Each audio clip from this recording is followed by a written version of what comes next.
இன்றைக்கி ரொட்டீன் பார்க்கலாங்க. இன்றைக்கி கேரட், பீன்ஸு, பச்சை பட்டாணி போட்டு பிரிஞ்சி சாதம் செஞ்சுருந்தாங்க. இஞ்சும் பூண்டு எப்பவுமே ஃப்ரெஷ்ஷாக தான் அரைச்சி போடுவேன்.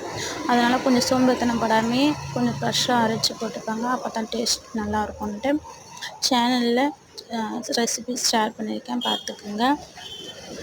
இன்றைக்கி மாமியார் மல்லிகைப்பூ வாங்கியிருந்தாங்க, கட்டி முடிச்சிட்டாங்க. ஒரு 12 மாதத்துக்கிட்ட வந்துச்சு.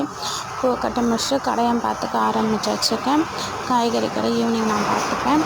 கடையை பார்த்துட்டு இருக்கும்போது இந்த பசங்க வீட்டில் என்ன பண்ணுவாங்க தெரியாமல் ஒரே நாட்டு கட்டி பண்ணுறாங்க. இன்றைக்கி நாவல் பழம் வந்துருந்துச்சு. அதனால் நாவல் பழம் சாப்பிட்டு அவள்தான் விளையாட ஆரம்பிச்சிட்டாங்க.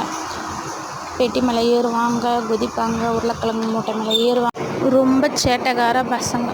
ஒரு 2 நிமிஷம் கூட கம்முனே இருக்க மாட்டாங்க. ஒரே சேட்டாக தான் பண்ணிக்கிட்டு இருப்பாங்க.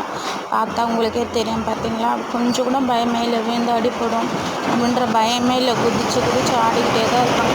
இன்னும் 2 days லீவ் முடிய போகுது. என்ஜாய் பண்ணுறதுக்கு என்ஜாய்